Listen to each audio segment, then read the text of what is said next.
കഴിഞ്ഞ ദിവസം രാജ്യത്തെ നടുക്കിയ ഒരു സ്ഫോടനം. ആ സ്ഫോടനവുമായി ബന്ധപ്പെട്ടിട്ടപ്പോൾ തീവ്രവാദ ഗ്രൂപ്പുകൾക്ക് എഗെയിൻസ്റ്റ് ആയിട്ടുള്ള അന്വേഷണമാണ് നടന്നുകൊണ്ടിരിക്കുന്നത്.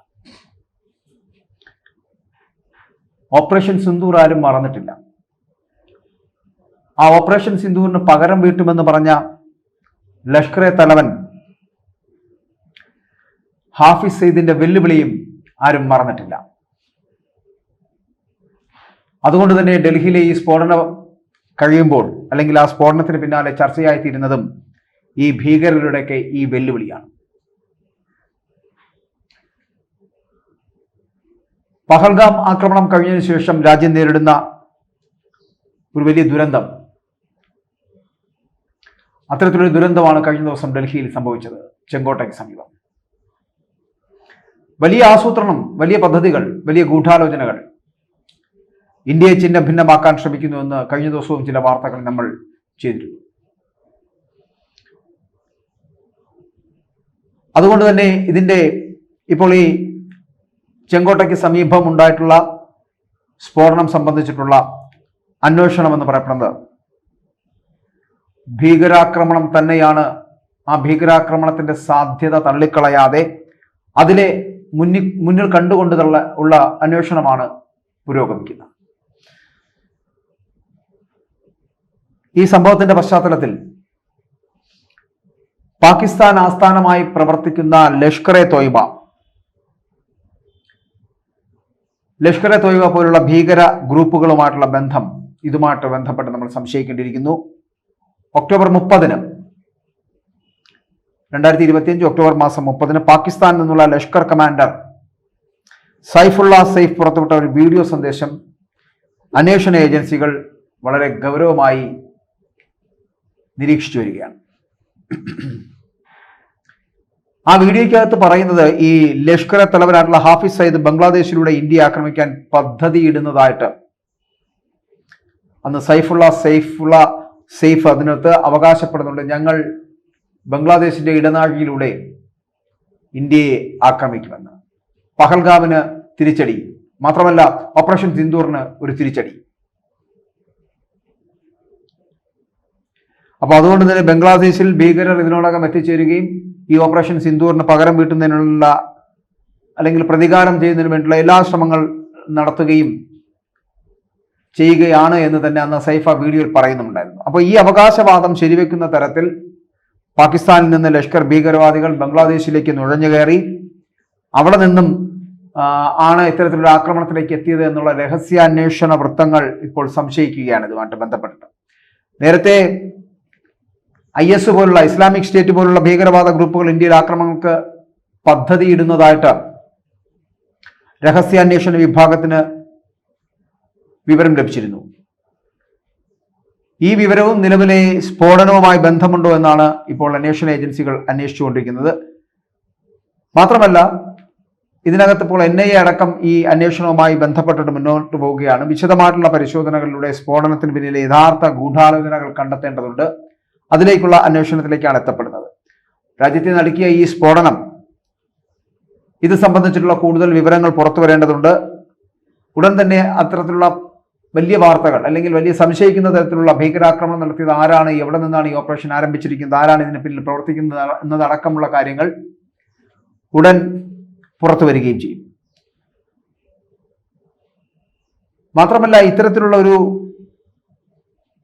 വലിയ സ്ഫോടനം, രാജ്യത്തെ നടുക്കിയ ഒരു സ്ഫോടനം ഉണ്ടാകുമ്പോൾ അതിന്റെ യഥാർത്ഥ സ്കറ്റോസ്, അതിന് പിന്നിൽ പ്രവർത്തിച്ചവർ ആരാണ് എന്നുള്ളതിനെ വളരെ കൃത്യമായി ജനങ്ങൾക്ക് മുന്നിൽ കൊണ്ടുവരേണ്ടതിന്റെ ആവശ്യകതയും ഒപ്പം തന്നെ ഈ ഭീകരപ്രവർത്തനം തടയേണ്ട ഉത്തരവാദിത്വവും ഒക്കെ നമ്മുടെ അധികൃതരിൽ നിക്ഷിപ്തമാണ്. അവരത് തയ്യാറാക്കുവാൻ, അത് നടത്തിക്കുവാൻ പ്രതിജ്ഞാബദ്ധരുമാണ്. അതേസമയം തന്നെ ഈ ചെങ്കോട്ടയ്ക്ക് സമീപം പൊട്ടിത്തെറിച്ച Hyundai i20 car Haryana registration ഉള്ളതാണ് എന്നുള്ള കണ്ടെത്തൽ നടത്തിയിരിക്കുന്നു. കാർ രജിസ്റ്റർ ചെയ്ത ഗുഡ്ഗാവ് സ്വദേശിയെ പോലീസ് ചോദ്യം ചെയ്തു വരികയാണ്. മാത്രമല്ല ഈ വാഹനം അയാൾ മറ്റൊരാൾക്ക് വിറ്റിരുന്നു എന്നതാണ് ഇയാൾ ഇപ്പോൾ അന്വേഷണ ഉദ്യോഗസ്ഥരോട് പറഞ്ഞിരിക്കുന്നത്. നിലവിലെ ഉടമയെ കണ്ടെത്താനായിട്ടുള്ള പോലീസിന്റെ അന്വേഷണം നടക്കുന്നുണ്ട്. കാർ ഏകദേശം ഒന്നിലധികം ആൾക്കാർക്ക് കൈമാറിപ്പോയിട്ടുണ്ടോ എന്ന് അന്വേഷിക്കുന്നുണ്ട്. കാരണം ഗുഡ്ഗാവ് സ്വദേശിയിൽ നിന്നും ആദ്യം ഓഖലയിലുള്ള ഒരാൾക്കും പിന്നീട് അയാൾ നിന്ന് അംബാല സ്വദേശിക്കുമായിരിക്കാം ഈ കാർ വിറ്റത് എന്നാണ് ഇപ്പോൾ അന്വേഷണ ഉദ്യോഗസ്ഥർക്ക് മനസ്സിലാക്കാൻ കഴിയുന്നത്. വാഹനത്തിന്റെ നമ്പർ ഉപയോഗിച്ച് നടത്തിയ പരിശോധനയിലാണ് ഈ കാർ അവസാനമായിട്ട് ഈ automated number plate recognition ANPR വെച്ചിട്ട് കണ്ടുപിടിക്കപ്പെട്ടു. ആ ക്യാമറയിൽ പതിഞ്ഞത് ജൂണിൽ സൗത്ത് ഈസ്റ്റ് ഡൽഹിയിലെ ബദർപൂരിലാണ്.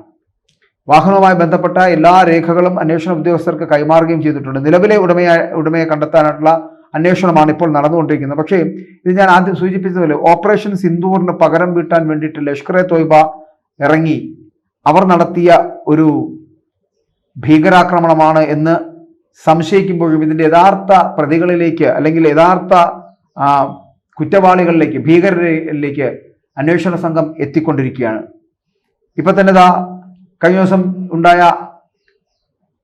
ഈ സ്ഫോടന പരമ്പരയിൽ ജമ്മുവിൽ നിന്ന് ഒരു ജിഹാദി ഡോക്ടറിനെ അറസ്റ്റ് ചെയ്തിട്ടുണ്ട്. ആ ജിഹാദി ഡോക്ടർക്ക് ഇതിൽ പങ്കുണ്ട് എന്നാണ് അറിയാൻ കഴിയുന്നത്. ഇയാളെ കേന്ദ്രീകരിച്ചുകൊണ്ട് ഡൽഹി പോലീസിന്റെ അന്വേഷണം ഇപ്പോൾ പുരോഗമിക്കുകയാണ്. അതേസമയം സ്ഫോടനത്തിൽ ജെയ്ഷെ മുഹമ്മദ് ഭീകരർക്ക് ബന്ധം സംശയിക്കുന്നുമുണ്ട്. ആദിൽ അഹമ്മദ് റാദർ, മുസാമിൽ ഷക്കീർ, അഹമ്മദ് മുഹ്സീൻ, സുബിൽ ഹാൽക്കർ എന്നീ 4 ഭീകരരാണ് കഴിഞ്ഞ ദിവസം അറസ്റ്റിലായത്.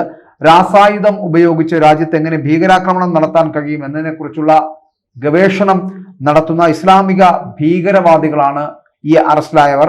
2900 കിലോഗ്രാം സ്ഫോടക വസ്തുക്കളാണ് ഇവരിൽ നിന്ന് പിടികൂടിയത് എന്നാണ് പറയപ്പെടുന്നത്. വിവിധ തരത്തിൽ സ്ഫോടനം നടത്താൻ കഴിയുന്നതിനുള്ള വസ്തുക്കൾ ഭീകരവിരുദ്ധ സേന ഇതിനകം പിടിച്ചെടുക്കുകയും ചെയ്തിട്ടുണ്ട്. അങ്ങനെ ജൈവായുധം ഉപയോഗിച്ച് ഇവർ ഭീകരാക്രമണത്തിന് പദ്ധതിയിട്ടിരുന്നു എന്നുള്ള റിപ്പോർട്ടുകൾ അടക്കം പുറത്തു വരുന്നുണ്ട്. ജൈവായുധം ഏതെങ്കിലും തരത്തിൽ ശരീരത്തിൽ പ്രവേശിച്ചാൽ അവർ ഇഞ്ചിഞ്ചായി മരിക്കും എന്നുള്ളതാണ് അതിൻ്റെ ഒരു സ്ഥിതിവിശേഷം. അപ്പോൾ ശരീരത്തിൽ നിന്ന് ഈ പ്രോട്ടീൻ നഷ്ടപ്പെട്ട് ആന്തരികാവയവങ്ങൾ പതുക്കെ പ്രവർത്തനം നിർത്തുന്ന തരത്തിലേക്ക് മരണം സംഭവിക്കുകയാണ് പതിവ് എന്നാണ് ആരോഗ്യ വിദഗ്ധരടക്കം ഇതുമായിട്ട് ബന്ധപ്പെട്ട് പറയപ്പെടുന്നത്. അതായത് ഈ ആവണക്കെണ്ണ പോലുള്ള എണ്ണ അതിനെ വേർതിരിച്ചെടുത്തതിന് ശേഷം ലഭിക്കുന്ന മാലിന്യത്തിൽ നിന്ന് ആണ് ഈ വിഷവസ്തുവായിട്ടുള്ള റിസിൻ ശേഖരിക്കുന്നത്. ഈ റിസിനാണ് ഈ ജൈവായുധം പ്രയോഗത്തിന് ഉപയോഗിക്കുന്നത്. ഇതാണ് മനുഷ്യ ശരീരത്തിലേക്ക് കടന്നു കയറി കഴിഞ്ഞാൽ അവയുടെ ശരീരത്തിനുള്ളിലേക്ക് പ്രവേശിച്ചു കഴിഞ്ഞാൽ അവർ ഇഞ്ചിഞ്ചായി മരിക്കുന്ന ഒരു സ്ഥിതിവിശേഷം ഉണ്ടാകുന്നു. അതായത് ഇതിന്റെ പ്രോട്ടീനെ നഷ്ടപ്പെടുത്തിക്കൊണ്ട് ആന്തരിക അവയവങ്ങളെ നിശ്ചലപ്പെടുത്തുന്ന തരത്തിലേക്ക് എത്തപ്പെടുന്ന ഒരു പ്രവർത്തനം അതാണ് ഇവർ പ്ലാൻ ചെയ്യുന്നത്. അപ്പോൾ ഇത്തരത്തിൽ ഭീകരപ്രവർത്തകർ പലതരങ്ങൾ ഡൽഹിയുടെ പ്രാന്തപ്രദേശങ്ങളിൽ നടത്തുന്ന ഇത്തരം പ്രവർത്തനങ്ങൾ എന്ന് പറയപ്പെടുന്ന കഴിഞ്ഞ ഓപ്പറേഷൻ സിന്ദൂറിന് ശേഷം നടപ്പിലാക്കിയ പല പദ്ധതികളോടും ലഷ്കർ-e-തോയ്ബയാണെങ്കിലും IS പോലുള്ള ഇസ്ലാമിക് സ്റ്റേറ്റ് പോലുള്ള ഭീകര സംഘടനകളാണെങ്കിലും ഒരു തരത്തിലും അവർ ഇന്ത്യയുടെ ഈ പ്രവർത്തനങ്ങളെ അംഗീകരിക്കുന്നില്ല. അതുകൊണ്ട് തന്നെ ഇന്ത്യ വളരെ നിമിഷ നേരം കൊണ്ടാണ് പഹൽഗാം ആക്രമണത്തിന് തിരിച്ചടി നൽകിയത്. നമുക്ക് എല്ലാവർക്കും അറിയാം.